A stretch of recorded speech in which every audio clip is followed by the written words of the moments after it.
ఇప్పుడు ఐటీ సెక్టర్లో ఏమైందంటే అసలు యాక్చువల్గా డాక్టర్స్లో డైవర్స్లు ఎక్కువ, ప్రతి సెక్టర్లో డైవర్స్ కేసులు పెరిగిపోయినాయి. డాక్టర్స్ లో డైవర్స్ ఎక్కువ.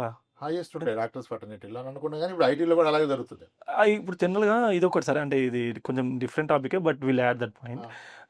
ఇప్పుడు సేమ్ కెరీర్ లో ఉన్న వాళ్ళు, అంటే జనరల్ డాక్టర్స్ వాళ్ళని మ్యారేజ్ చేసుకుంటారు, ఒక ఫినాన్స్ ప్రొఫెషనల్ ఫినాన్స్ సైడ్ అలా దాని మీద మీ ఒపీనియన్ ఏంటి సార్? ఎట్లా ఉంటే బెటర్ అంటారు? ఒక లైఫ్ పార్ట్నర్ చూస్ చేసుకున్నప్పుడు ఏ పాయింట్స్ ఈ పాయింట్ ఏమో నాకేమో కానీ నా ఎక్స్పీరియన్స్ లో చూస్తే డాక్టర్ ఒక మెడిసిన్ ప్రొఫెషన్ లోనే అది అంత బాగా సెట్ అవట్లేదు. మిగిలిన అన్ని బాగానే ఉంటాయి.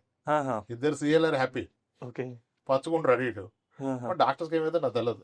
ఓకే, మేబీ ఆ రీజన్ అంటారా? సేమ్ పాత్ లో ఉండడం ఆ రీజన్ అయి ఉంటుంది అంటారా? అట్లా ఏముండదా? సేమ్ పాత్రలో ఉంటే అన్నిట్లో అవ్వాలి, అక్కడ మాత్రమే సేమ్ పాత్రలో ప్రాబ్లం వస్తుంది. ఇన్కమ్స్ ఎక్కువ ప్రాబ్లం వస్తుంది నా డౌట్. ఓకే, అంటే ఇన్కమ్ ఇప్పుడు అంటే ఏ ప్రొఫెషన్ అయితే ఎక్కువ ఇస్తుందో ఆ ప్రొఫెషన్ వాళ్ళు బ్రేక్ తీసుకుని ఇష్టపడరు. అంటే సాఫ్ట్వేర్ లో కూడా ఉంటాయి కదా సార్ బాగానే ఇన్కమ్స్ అయితే. అంటే ఇప్పుడు సాఫ్ట్వేర్ లో ఫోర్స్ఫుల్లీ వీకెండ్ హాలిడేస్ ఉంటుంది 2 days. Okay, You both are spending enough time on the weekends. You are planning 5 days to spend the weekend days. Okay, But doctor is such a profession. నీకు weekend ఎక్కడ ఉంది? Complete గా working and emergency any time పిలిస్తే వెళ్ళిపోతున్నావు. ఒక doctor అంటారు, మావాడు birthday sir, మీరు అన్నది నిజమే, సర్జరీ ఉంది 40,000 వస్తే వెళ్ళిపోయింది సార్, మావాడు బాధపడ్డాడు సార్ అంటాడు. అంటే నువ్వు డబ్బును వేస్తున్నావు, మనుషులు వేస్తున్నావా?